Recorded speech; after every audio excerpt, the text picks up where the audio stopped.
সিংহ। বিশেষ খবর, নন্দীগ্রাম সিঙ্গুরের সঙ্গে অন্য কোনো জায়গার আন্দোলনের তুলনা চলে না বলে তৃণমূল কংগ্রেস প্রধান মুখ্যমন্ত্রী মমতা ব্যানার্জি মন্তব্য করেছেন। শেখ শাহজাহানকে ইডি, সিবিআই বা রাজ্য পুলিশ যে কেউ গ্রেপ্তার করতে পারবে বলে জানিয়েছেন প্রধান বিচারপতির ডিভিশন বেঞ্চ। সন্দেশখালীর ঘটনাবলীর প্রেক্ষিতে মার্চের প্রথম সপ্তাহেই উত্তর চব্বিশ পরগনার সর্বত্র বিপুল সংখ্যায় কেন্দ্রীয় বাহিনী মোতায়েন করা হচ্ছে। মুখ্য নির্বাচনী আধিকারিকের দপ্তরে আজ ভুয়ো ভোটার তালিকা জমা দিয়েছে বিজেপি। অ্যালকেমিস্ট চিটফান্ড মামলায় এবার রাজ্যের মন্ত্রী তৃণমূল কংগ্রেস নেতা অরূপ বিশ্বাসকে তলব করল ইডি। দীর্ঘদিন পর রাজ্য পুলিশের স্পোর্টস কোটায় ফের নিয়োগ শুরু হচ্ছে। আসছি বিস্তারিত খবরে। নন্দীগ্রাম সিঙ্গুরের সঙ্গে অন্য কোনো জায়গার তুলনা চলে না বলে তৃণমূল কংগ্রেস প্রধান মুখ্যমন্ত্রী মমতা ব্যানার্জি মন্তব্য করেছেন। বাঁকুড়ার খাতড়ার খড়বন মাঠে আজ এক সরকারি পরিষেবা প্রদান অনুষ্ঠানে তিনি বলেন, একটির সঙ্গে আরেকটিকে মিলিয়ে দেওয়ার চেষ্টা চলছে। শুনুন, সিঙ্গুর সিঙ্গুর, নন্দীগ্রাম নন্দীগ্রাম, খাতড়া খাতড়া, বিষ্ণুপুর বিষ্ণুপুর, এক এক জায়গার এক একটা চেহারা, সেটা মনে রাখবেন। কাজেই একটার সাথে আরেকটাকে তুলনা করে নিজেরা দাঙ্গা বাজিয়ে দিয়ে ভুল করবেন না। আমি কোথাও রক্ত ঝরুক চাই না, কোথাও অত্যাচার হোক চাই না। যারা বড় বড় কথা বলে বেড়াচ্ছে খুলবো ভান্ডার, ভান্ডারে আমার অনেক কিছু জমা আছে, কিন্তু আস্তে আস্তে ভান্ডারটা যখন খুলবো না, তখন বুঝতে পারবেন কোনটা ঠিক আর কোনটা ভুল।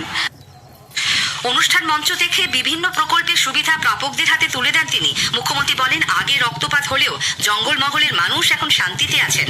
100 দিনের কাজ সহ নানা প্রকল্পে টাকা বন্ধ করা নিয়ে এদিনও কেন্দ্রের সমালোচনা করেন তিনি। বাঁকুড়া সফর শেষে মুখ্যমন্ত্রী ঝাড়গ্রামের উদ্দেশ্যে রওনা হয়ে যান। আগামীকাল ঝাড়গ্রাম স্টেডিয়ামে তার প্রশাসনিক সভা। সিবিআই, ইডি এবং রাজ্য পুলিশ যে কেউ গ্রেপ্তার করতে পারবে সন্দেশখালী কাণ্ডে মূল অভিযুক্ত শেখ শাহজাহানকে। আজ এই কথা জানিয়েছেন কলকাতা হাইকোর্টের প্রধান বিচারপতি টি.এস. শিবজ্ঞানমের ডিভিশন বেঞ্চ। আদালতে ইডি দাবি করে, রাজ্য পুলিশকে তদন্তভার দেওয়া হলে তথ্য প্রমাণ বিকৃত করা হবে। রাজ্য পুলিশ শেখ শাহজাহানকে গ্রেপ্তার করলে লঘু ধারায় মামলা করা হবে, যাতে তার জামিন পাওয়ার ক্ষেত্রে সুবিধা হয়। প্রধান বিচারপতির পর্যবেক্ষণ, নির্বাচিত একজন জনপ্রতিনিধি কখনোই পালিয়ে বেড়াতে পারেন না। আজও প্রধান বিচারপতি স্পষ্ট করে দেন, শেখ শাহজাহানকে গ্রেপ্তারের ওপর আদালতের কোনো স্থগিতাদেশ নেই। রাজ্যের বিরোধী দলনেতা শুভেন্দু অধিকারীকে ফের সন্দেশখালী যাওয়ার অনুমতি দিয়েছে কলকাতা হাইকোর্ট।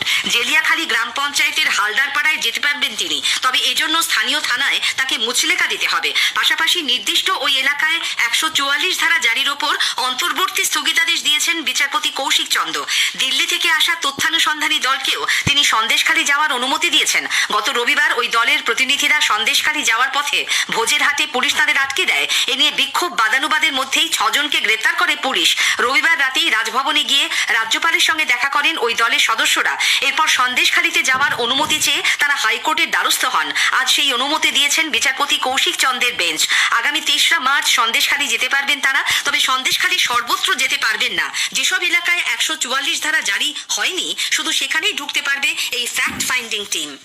প্রাক্তন সিপিআইএম বিধায়ক নিরাপদ সর্দারের পর এবার সন্দেশখালী কাণ্ডে জামিন পেলেন বিজেপি নেতা বিকাশ সিং এবং আইএসএফ নেত্রী আয়েশা বিবি। দুজনকেই আজ 2000 টাকা বন্ডে জামিন মঞ্জুর করে বসিরহাট মহকুমা আদালত।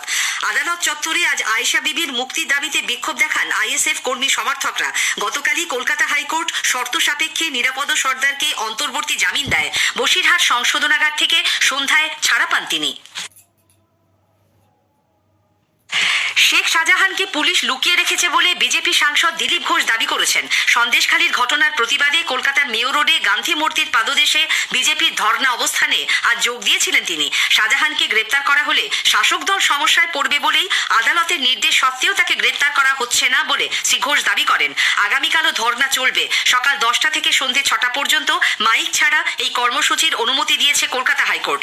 অন্যদিকে নরেন্দ্র মোদী সরকারের বিভিন্ন উন্নয়নমূলক প্রকল্পের কথা যুব সমাজের কাছে পৌঁছে দিতে আগামীকাল রাজ্য জুড়ে যুব আড্ডা শুরু করছে বিজেপি যুব মোর্চা। সংগঠনের রাজ্য সভাপতি ডাক্তার ইন্দ্রনীল খাঁ আজ সাংবাদিকদের জানান, ভারতীয় জনতা যুব মোর্চা আগামীকাল থেকে শুরু করে মার্চের 10 তারিখ অবধি সমগ্র পশ্চিমবঙ্গে 10,000টি স্থানে যুব আড্ডা এই কর্মসূচি অনুষ্ঠিত করতে চলেছে। এই যুব আড্ডার মাধ্যমে সাধারণ মানুষের কাছে একদিকে যেমন আমরা প্রধানমন্ত্রী নরেন্দ্র মোদীজির এই বিভিন্ন জনমুখী প্রকল্প এবং সাধারণ মানুষের যে দুয়ারে উন্নয়ন পৌঁছে দিয়েছেন সেগুলো সাধারণ মানুষের কাছে নিয়ে যাব। আর কি কি কাজ করতে পারেন মোদীজি, তার জন্য সকলের জন্য যে সংকল্পপত্র, সেটা সাধারণ মানুষ সেই সাজেশন দেবেন। স্থানীয় সংবাদ শুনছেন আকাশবাণী কলকাতা কেন্দ্র থেকে। এখন বিজ্ঞাপন বিরতি। হ্যাঁ, এই হেলমেটটা বেশ ভালো, কিন্তু এটা সেফ হবে তো? চিন্তা করবেন না, এই হেলমেটটাতে ISI মার্ক দেওয়া আছে। তো আমি কি করে বুঝবো যে এটাই আসল? BISKR অ্যাপ থেকে, যেখানে একটা ক্লিক করলেই সব গুরুত্বপূর্ণ তথ্য জানা যাবে। সচেতন গ্রাহক হয়ে উঠুন, আর যে কোনো জিনিস কেনার আগে তা সঠিক কিনা সেটা যাচাই করতে আজই ডাউনলোড করুন BISKR অ্যাপ। ফিরে আসছি স্থানীয় সংবাদে। লোকসভা নির্বাচনের দিনক্ষণ ঘোষণা হবার অনেক আগেই আগামী মাসের প্রথম সপ্তাহের মধ্যে রাজ্যে 150 কোম্পানি কেন্দ্রীয় বাহিনী মোতায়েন করা হচ্ছে। 2 দফায় বিভিন্ন জেলায় এই বাহিনী মোতায়েন হবে। তবে আগে আজ বাহিনীর কর্তাদের সঙ্গে এক উচ্চ পর্যায়ের বৈঠকে এই 150 কোম্পানি বাহিনী মোতায়েনের রূপরেখা চূড়ান্ত করল নির্বাচন কমিশন। কমিশন সূত্রে জানা গেছে, এই পর্বে সবচেয়ে বেশি বাহিনী মোতায়েন করা হচ্ছে উত্তর 24 পরগনায়। বারাসাত, বনগাঁ, বসিরহাট পুলিশ জেলা এবং ব্যারাকপুর ও বিধাননগর পুলিশ কমিশনারেট এলাকা মিলিয়ে এই জেলায় মোট 21 কোম্পানি কেন্দ্রীয় বাহিনী মোতায়েন করা হচ্ছে। বিজেপি নির্বাচন কমিশনে আজ ভুয়ো ভোটার তালিকা জমা করেছে। বিরোধী দলনেতা শুভেন্দু অধিকারীর নেতৃত্বে বিজেপির এক প্রতিনিধি দল রাজ্যের মুখ্য নির্বাচনী আধিকারিকের দপ্তরে গিয়ে 16,91,000 ভুয়ো ভোটারের তালিকা জমা করে অবিলম্বে এই সব নাম ভোটার তালিকা থেকে বাদ দেবার দাবি জানান। পরে সাংবাদিকদের প্রশ্নের উত্তরে বিরোধী দলনেতা অভিযোগ করেন, বিডিওদের ব্যবহার করে ভোটার তালিকায় কারচুপি করা হচ্ছে। তালিকায় একই নাম 2 বার এন্ট্রি করা হয়েছে। আমরা দাবি করেছি পশ্চিমবঙ্গ সরকারি কর্মচারী ফেডারেশনের সঙ্গে যারা যুক্ত বা অন্য দলেরও কর্মচারী সংগঠনের সঙ্গে যারা যুক্ত এমন লোকেদের এবং 5 বছরের বেশি থাকা সমস্ত আপার লেভেল যারা খুব ইম্পর্টেন্ট পোস্টে আছেন এই লেভেলের লোককে ইমিডিয়েট রিমুভ করতে বলেছি। আরেকটা পয়েন্ট আমরা বলেছি যে খুব বাছাই করা 2 জনকে অ্যাডিশনাল সিও করা হয়েছে এবং ইলেকশন কমিশনকে আমরা বলবো কম্পালসারি ওয়েটিং বা মমতা ব্যানার্জি গুরুত্বপূর্ণ কাজে গত 5 বছরে যে সমস্ত সচিবদের লাগান নেই তার মধ্যে বেছে নিয়ে election commission direct additional CO 2 জনকে অ্যাপয়েন্ট করুক, এই দাবি আমরা করেছি।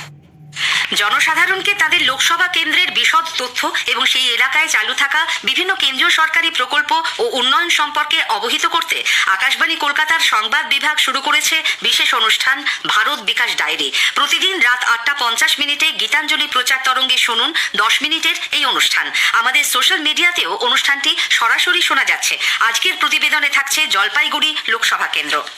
অ্যালকেমিস্ট চিটফান্ড মামলায় এনফোর্সমেন্ট নির্দেশালয় ইডি এবার তৃণমূল কংগ্রেসের কোষাধ্যক্ষ রাজ্যের ক্রীড়া ও যুব বিষয়ক মন্ত্রী অরূপ বিশ্বাসকে তলব করেছে। তবে জানা গেছে ইডির কাছে সময় চেয়েছেন তিনি।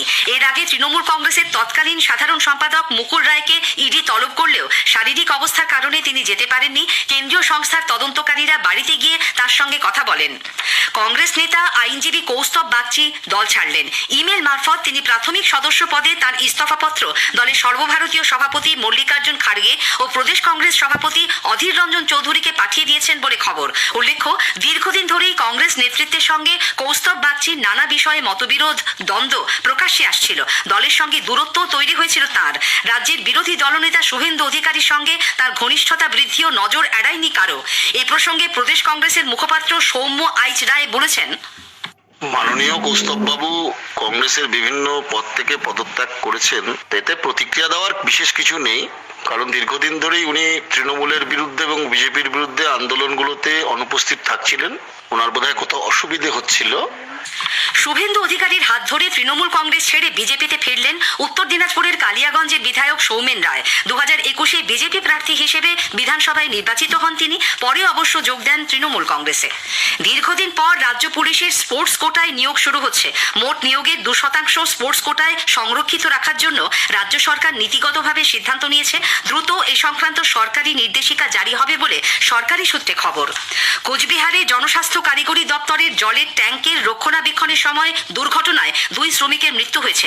কোচবিহার 2 নম্বর ব্লকের চকচকা গ্রাম পঞ্চায়েতের দাসপাড়ায় এই দুর্ঘটনা ঘটে।